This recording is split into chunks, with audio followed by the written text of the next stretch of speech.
بسم اللہ الرحمن الرحیم۔ السلام علیکم، میں ہوں ناصر عباسی اور آپ دیکھ رہے ہیں ہمارا یوٹیوب چینل۔ جب سے عمران خان کی حکومت آئی ہے اور ریاست مدینہ بنانے کا نعرہ لگا ہے، اسی دن سے پاکستان میں وہ کچھ ہو رہا ہے جو غیر مسلم ممالک میں رہنے والے شرپسند اسلام دشمن کرتے ہوئے اور بولتے ہوئے 100 بار سوچتے ہوں گے۔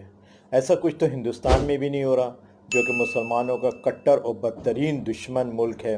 وہاں بھی ایسا کچھ نہیں ہو رہا۔ اسلامی ریاست پاکستان میں اس وقت وہ کچھ ہو رہا ہے جو اس سے پہلے کبھی نہیں ہوا، نہ ایسے کبھی واقعات ہوئے ہیں جو تسلسل کے ساتھ اس وقت ہو رہے ہیں۔ ریاست مدینہ بنانے کا نعرہ جب سے لگا ہے، اس کی آڑ میں توہین رب ہو رہی ہے، توہین شان رسالت ہو رہی ہے، توہین صحابہ اکرام رضوان اللہ تعالیٰ علیہم اجمعین ہو رہی ہے، توہین امہات المومنین ہو رہی ہے اور توہین قرآن ہو رہا ہے۔ لیکن کوئی ان کو روکنے والا نہیں، کوئی ان بے لگام گھوڑوں کو نکیل ڈالنے والا نہیں۔ ہر طرف ایک پراسرار سی خاموشی ہے، ایک وحشت ناک سناٹا ہے، ہر آدمی اپنے کام میں مگن ہے۔ ایسا لگتا ہے کہ جیسے سب کا خون ٹھنڈا ہو گیا ہے۔ نہ جانے کس خفیہ طریقے سے ان کو خوراک میں کیا کھلایا جا رہا ہے کہ وہ پاکستانی قوم جو ذرا ذرا سی اسلام اور شان رسالت یا شان قرآن یا شان صحابہ یا شان امہات المومنین کے بارے میں ایک لفظ سنتے ہی بھڑک جاتی تھی اور زمین و آسمان ایک کر دیتی تھی، اور پوری دنیا کو پیغام پہنچ جاتا تھا کہ پاکستان کے اندر وہ عوام رہتی ہے جو ان واقعات کے لیے اپنی جان قربان کر سکتی ہے، اپنے سر کٹا سکتی ہے، اپنے بچوں کو قربان کر سکتی ہے۔ لیکن نہ جانے کیا ہوا کہ اب بڑے سے بڑا واقعہ بھی ہو جاتا ہے اور یہاں کسی پہ کوئی اثر نہیں ہوتا۔ جہاں پاکستان میں اسلام کے اور پیارے نبی صلی اللہ علیہ وسلم کے شہدائی اپنی جانیں قربان کرنے کے لیے ہر وقت تیار رہتے تھے، اب نہ جانے کیا ہوا ہے کہ ہر طرف خاموشی خاموشی ہے۔ بڑے سے بڑا واقعہ ہو جائے، عوام سارے واقعات کو پی جاتی ہے، کوئی ری ایکشن نہیں ہوتا، کوئی رد عمل سامنے نہیں آتا۔ صرف چند حضرات ہیں، چند لوگ ہیں، چند باضمیر ہیں، چند اسلام کے شہدائی اور پیارے نبی صلی اللہ علیہ وسلم کے شہدائی ہیں جو ان خبیثوں کے پیچھے لگے ہوئے ہیں، ان کا تعاقب کر رہے ہیں، عدالتوں میں بھی اور تھانوں میں بھی برابر ان کے پیچھے لگے ہوئے ہیں۔ حالانکہ ان کو کامیابی نہیں ہو رہی، لیکن وہ ہمت نہیں ہار رہے اور وہ برابر ان کا تعاقب کر رہے ہیں ان شرپسندوں کا۔ پچھلے محرم میں یہ واقعات شروع ہوئے۔ سڑکوں پہ کچھ غلیظ قسم کے لوگوں نے صحابہ اکرام رضوان اللہ تعالیٰ علیہم اجمعین کے بارے میں اپنے غلیظ خیالات کا اظہار کیا اور یہاں سے یہ سلسلہ شروع ہوا۔ اس پہ کافی جلسے جلوس ہوئے، لوگ نکلے، ہر طبقے کے، ہر مکتبہ فکر کے لوگ نکلے، انہوں نے جلوس کیے اور جلوس کر کے اپنا کام پورا کر کے آج وہ کونوں میں اپنے جگہوں میں بیٹھے ہوئے ہیں۔ اب کچھ پتہ نہیں کہ کون کہاں ہے۔ جو آواز سب سے توانا تھی، جو سب سے آگے تھی اور جو سب سے بڑھ چڑھ کے اس معاملے میں بول رہی تھی، اس آواز کو ہمیشہ کے لیے خاموش کر دیا گیا۔ ہمارا اشارہ ڈاکٹر عادل اختر کے بارے میں ہے، جنہیں بے دردی سے صرف اس وجہ سے شہید کر دیا گیا کہ انہوں نے صحابہ اکرام رضوان اللہ تعالیٰ علیہم اجمعین کے بارے میں بہت زیادہ اور بہت توانا آواز اٹھائی تھی۔ اس سے حکومت کے ایوانوں میں بھی ہلچل ہو گئی تھی، اس لیے اس آواز کو ہمیشہ کے لیے خاموش کرا دیا گیا۔ یہ آخری موقع تھا جب پاکستان کی عوام کے خون میں جوش آیا تھا اور لوگ اپنے گھروں سے نکلے تھے، اور کچھ عرصے کے لیے پورے ملک میں ہلچل ہوئی اور شرپسندوں پہ ایک تاثر گیا کہ صحابہ اکرام رضوان اللہ تعالیٰ علیہ اجمعین یا کسی اور مقدس ہستی کے بارے میں اگر توہین آمیز الفاظ کہے گئے تو ایک طوفان آ جائے گا۔ لیکن اس کے بعد جتنے بھی واقعات تسلسل سے ہوئے، عوام نے کسی پہ کوئی رد عمل نہیں دیا۔ ایسا لگتا ہے کہ حکمراں تو کسی دباؤ میں ہیں، بیرونی دباؤ میں، عوام بھی کسی بیرونی دباؤ میں آ گئے ہیں، یا ان کو کوئی ایسی چیز گھول کے کھلا دی گئی ہے یا پلا دی گئی ہے کہ اب بڑے سے بڑا واقعہ ہو جائے وہ خاموشی رہتے ہیں۔ عورت مارچ میں پیارے نبی صلی اللہ علیہ وسلم کے بارے میں اور اماں جان عائشہ رضی اللہ تعالیٰ عنہا کے بارے میں ایک خبیث عورتوں نے بینر اٹھایا جس پہ انتہائی گستاخانہ کلمات لکھے تھے۔ تھوڑا سا شور میڈیا نے کیا، پورے میڈیا نے تو دکھایا ہی نہیں، صرف چند اخبار اس کے پیچھے لگے اور چند لوگ اس کے پیچھے لگے۔ آج تک وہ عدالتوں میں اور تھانوں میں دھکے کھا رہے ہیں۔ عدالت کے حکم کے باوجود عورت مارچ کے آرگنائزر کے خلاف ایف آئی آر درج نہیں ہو رہی۔ جس تھانے میں لوگ جا رہے ہیں ایف آئی آر درج کرانے عدالت کے حکم کے باوجود، وہ یہ کہتے ہیں کہ ہمارے پر اوپر سے بہت دباؤ ہے کہ ہم کسی بھی قسم کی ایف آئی آر نہ کاٹیں۔ اس کی کیا وجوہات ہے کہ لوگ اب کسی چیز پہ اپنا رد عمل دیتے ہی نہیں ہیں؟ اصل میں میڈیا پہ نیم برہنہ عورتیں، نیم برہنہ اشتہارات دیکھ کر غیرت تو اور شرم و حیا تو پہلے ہی مر گئی ہے لوگوں کی۔ ہر وقت کوئی سا بھی پروگرام ہو، چاہے سماجی ہو، چاہے معاشی ہو، چاہے سیاسی ہو، اس میں خواتین بیٹھی ہوتی ہیں نیم برہنہ لباس پہن کے، اور لوگ اپنی، اور پھر ڈرامے، خبیث ڈراموں نے پورے معاشرے کو الٹ پلٹ کے رکھ دیا ہے، اور یہ ڈرامے جو فحاشی کا ایک ذریعہ ہیں، لوگ اپنی فیملیوں کے ساتھ، اپنی بہن بیٹیوں کے ساتھ بڑے فخر سے دیکھ رہے ہیں، اور غیرت کا جو تھوڑا بہت مادہ تھا وہ بھی ان ڈراموں کی وجہ سے مر گیا ہے۔ کچھ کردار اس کے اندر این جی اوز نے ادا کیا ہے، جو یہ میڈیا چینلز کو غیر ملکی پیسہ پرووائڈ کر رہی ہیں اس طرح کے ڈرامے بنانے کے، اس طرح کے فحش اشتہار بنانے کا، جس میں خواتین کو نہاتے دھوتے سب کچھ دکھایا جاتا ہے۔ پنڈلیوں سے، گھٹنوں سے اوپر تو ان کا ننگا دکھایا جانا شروع ہو ہی گیا ہے، اور نیچے ٹاپ لیس کر دیا ہے ان کو، اس لیے لوگ اپنی بہن بیٹیوں کے ساتھ دیکھ رہے ہیں تو شرم ہو یا تو ان کی ویسے ہی مر گئی ہے۔ پاکستان کی عوام کی غیرت اور حمیت اگر دیکھا جائے ختم کرنے میں، مجھے تو 3 چیزوں کا کردار نظر آتا ہے۔ ایک میڈیا ہے، جس نے ایسے اشتہارات اور ڈرامے اب دکھانے شروع کیے ہیں جن کو کوئی باغیرت آدمی اپنی فیملی کے ساتھ نہیں دیکھ سکتا، لیکن لوگ دیکھ رہے ہیں۔ دوسرا برائلر مرغی ہے، جس کی فیڈ میں نہ جانے کیا چیز شامل کر دی گئی ہے کہ غیرت اور حامیت تو چلی گئی، اس سے تو اولاد بھی پیدا ہونا مشکل ہو گئی ہے۔ نئے شادی شدہ جوڑوں کے یہاں اب بہت کم ایسا ہوتا ہے کہ پہلے سال میں اولاد ہو جائے، ورنہ تو علاج چلتا ہے، اور ڈاکٹر سب سے پہلے یہ کہتے ہیں کہ آپ قطعی طور پہ برائلر مرغی کھانا بند کریں۔ تیسری وجہ جو میری سمجھ میں آتی ہے وہ این جی اوز ہیں، غیر ملکی این جی اوز جو فنڈنگ کرتی ہیں یہاں پہ میڈیا کو، اور یہاں پہ ایسے عورت مارچ کی خواتین کو اور دوسرے لوگوں کو، کہ وہ یہ عوام میں یہ فحاشی اور عریانی پھیلائیں۔ عورت مارچ میں شامل جو بینر ہوتے ہیں، وہ کوئی آدمی ان کو پڑھ کر کسی کو بتا بھی نہیں سکتا کہ ان بینرز پہ کیا لکھا ہوا ہے۔ انہی عورت مارچ میں شان رسالت میں گستاخی ہوئی ہے، لیکن تمام لوگ، پورا پاکستان خون کے گھوٹ تو نہیں کہہ سکتے، خاموشی سے دھنیا ملا پانی پی کے سو گیا ہے، اور کسی نے کوئی ایکشن ہی نہیں لیا۔ لوگوں کے اندر غیرت اور حمیت ختم ہونے کے واقعات اور ہر معاملے کو ٹالنے کے واقعات تو ہم روزانہ سڑکوں اور گلیوں میں دیکھتے رہتے ہیں۔ جب 2 آدمیوں کے درمیان جھگڑا ہوتا ہے، 2 آدمیوں کے درمیان جھگڑا ہوتا ہے، اس میں ایک مظلوم ہوتا ہے اور ایک ظالم ہوتا ہے، جس کی ذاتی ہوتی ہے، لوگ جمع ہوتے ہیں 4-6 اور دونوں کو الگ الگ کر دیتے ہیں، بھائی چھوڑو یار، تم ادھر جاؤ، تم ادھر جاؤ، چھوڑو یار، ختم کرو۔ جو ظالم ہے اس کو بھی رخصت کر دیتے ہیں، اور جو مظلوم ہے یار چھوڑو، اس کی تو عادت ہی یہی ہے، اس کا تو کام ہی یہی ہے، چھوڑو یار جاؤ۔ دونوں کو الگ الگ کر کے، یعنی ظالم اور مظلوم میں کوئی فرق نہیں رہا، ظالم بھی مزے سے چلا جاتا ہے، اور مظلوم جس کے ساتھ ظلم ہوا وہ بھی بیچارہ اپنی آہیں بھرتا ہوا چلا جاتا ہے۔ لوگ یہ نہیں کرتے کہ جو ظالم ہے اس کو پکڑ لیں، اس کو گھیر لیں گے، بھئی تو نے اس کے ساتھ ظلم کیوں کیا ہے۔ ایسا بہت کم دیکھنے میں آتا ہے کہ لوگ ایک ساتھ ہو کے کسی ظالم کے خلاف اٹھ کھڑے ہوں۔ ابھی حال ہی میں ایک ویگن میں سفر کر رہا تھا، تو وہاں ایک آدمی چڑھا اور اس نے جگہ کی ذرا سی بات پہ ایک بوڑھے آدمی کو تھپڑ رسید کر دیا۔ پوری ویگن اس آدمی کے لیے، اس آدمی کی طرف ہو گئی جس کو تھپڑ مارا تھا، اور اس آدمی کو پکڑ لیا جس نے مارا تھا، اور اس کو بس سے اتار کے اور اس کے 2-4 لگا کے جب تک دم نہیں لیا لوگوں نے، اس کو چھوڑا نہیں۔ تو ایسے واقعات اب نہیں ہوتے، اب تو لوگ بس معاملہ فہمی کا نام دے دیا ہے معاملے کو نمٹانے کا، یار میں نے تو معاملہ نمٹا دیا، اور ظالم کا ساتھ بھی کوئی نہیں کچھ کرتا، اور مظلوم تو بیچارہ مظلوم ہی ہے۔ ریاست پاکستان کتنی کمزور ہو گئی ہے غیرت اور حمیت کے حساب سے، اس کا مظاہرہ ہمیں ابھی چند دن پہلے بھی نظر آیا ہے، جب ہمارے آرمی چیف نے ایک ایسا بیان دیا جو کسی سیاسی لیڈر کو دینا چاہیے تھا۔ انہوں نے انڈیا کو مخاطب کر کے کہا کہ پرانی باتیں بھول جائیں، اور آئیے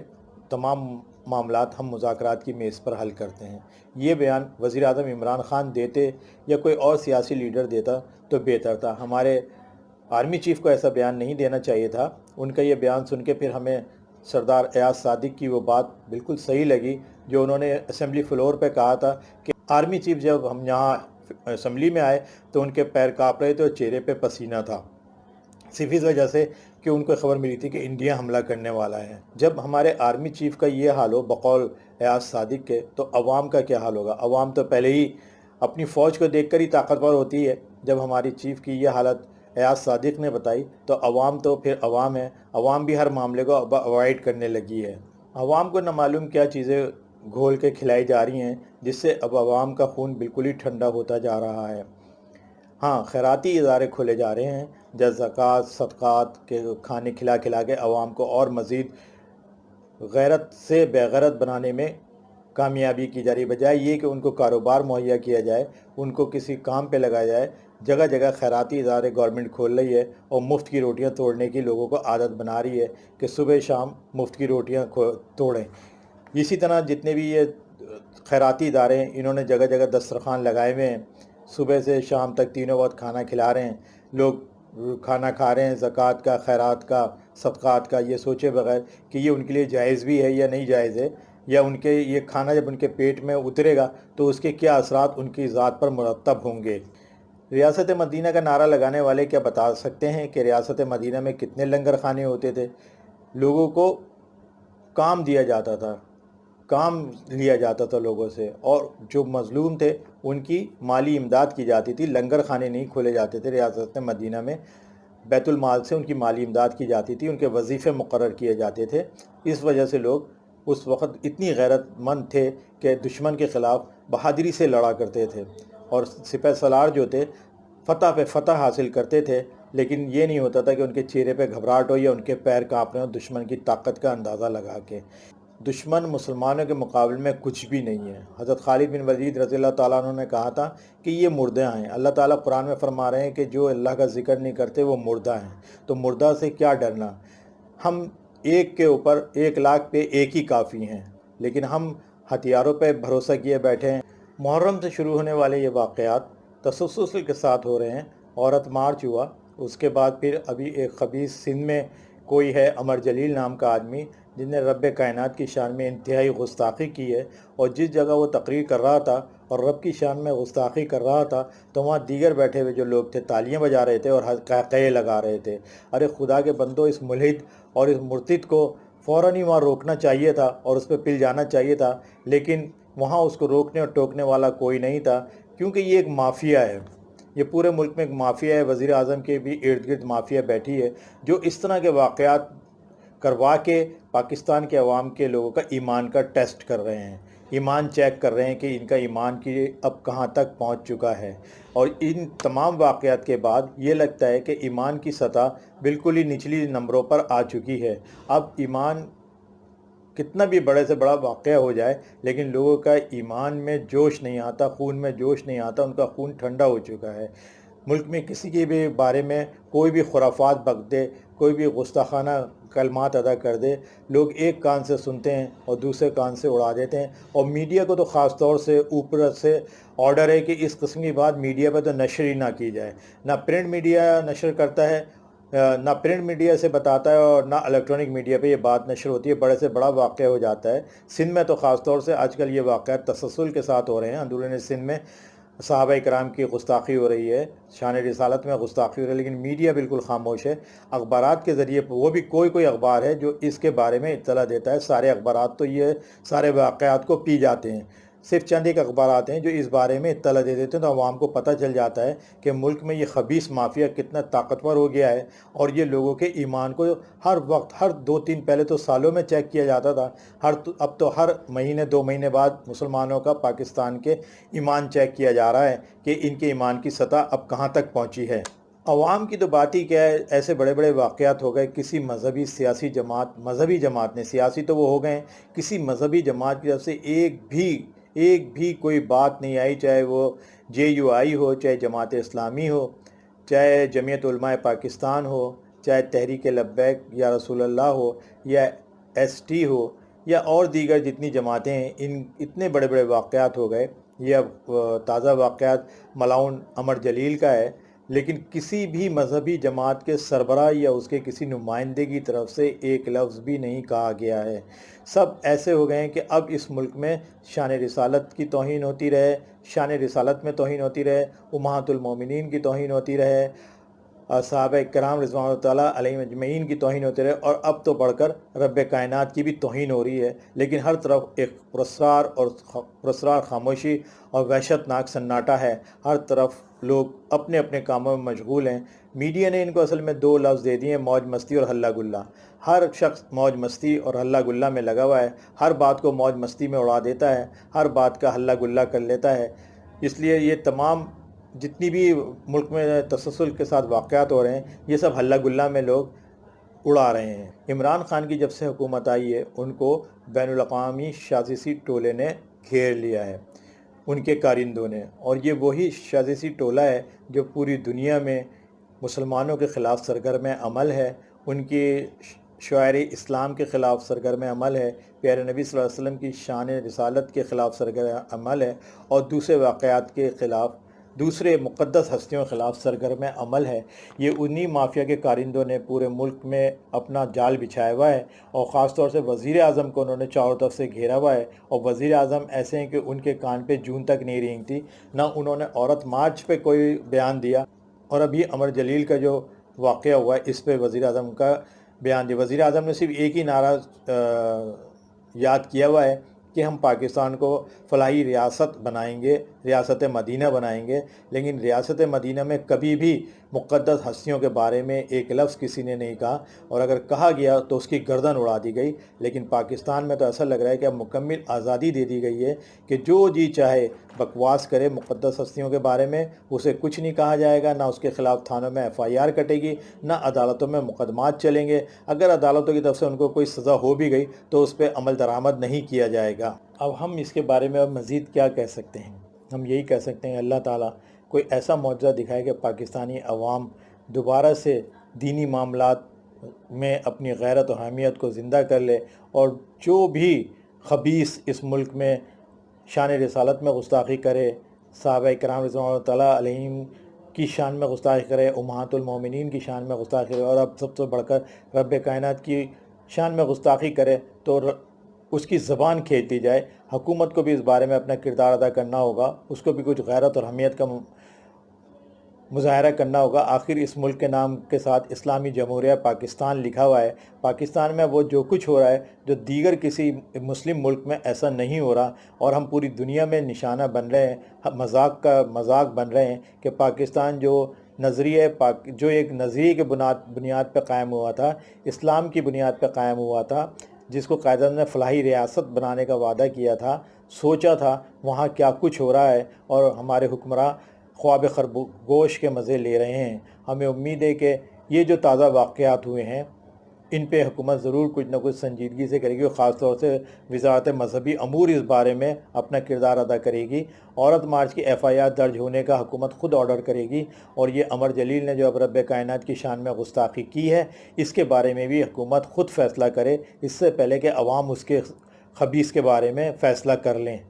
پھر ایسا نہ ہو کہ پھر یہ حکومت کہے کہ لوگوں کو لا اینڈ آرڈر اپنے ہاتھ میں نہیں لینا چاہیے تھا، قانون کو اپنے ہاتھ میں نہیں لینا چاہیے تھا۔ اس لیے چاہیے کہ حکومت دو چار کو تو لٹکا دے اس بارے میں جنہوں نے پیارے نبی صلی اللہ علیہ وسلم کی شان میں گستاخی کی، رب کائنات کی شان میں گستاخی کی، اور عورت کے ساتھ ذرا سی زیادتی ہونے پہ تو سزائے موت دے دی گئی، لیکن جو مقدس ہستیاں ہیں جو مسلمانوں کے ایمان کا جز ہیں ان کے بارے میں اتنی باتیں ہو رہی ہیں، حکومت ان کے لیے بھی کوئی قانون سازی کرے، بلکہ قانون بنے ہوئے ہیں اس کے تحت مقدمات درج کرے اور ان کو جلد سے جلد پھانسی پہ لٹکائے۔ ہماری باتیں اچھی لگی ہیں تو لائک کریں، ہمارے چینل کو سبسکرائب کریں، بیل آئیکن کو کلک کریں، ہمارے فیس بک کے پیج کو بھی فالو کریں، اس کا لنک نیچے ہم ڈسکرپشن میں دے رہے ہیں، ہمارے پیج کو بھی فالو کریں، اور ہمیں اپنے کمنٹ سے ضرور آگاہ کریں، ہمیں اپنی دعاؤں میں یاد رکھیں۔ شکریہ، اللہ حافظ۔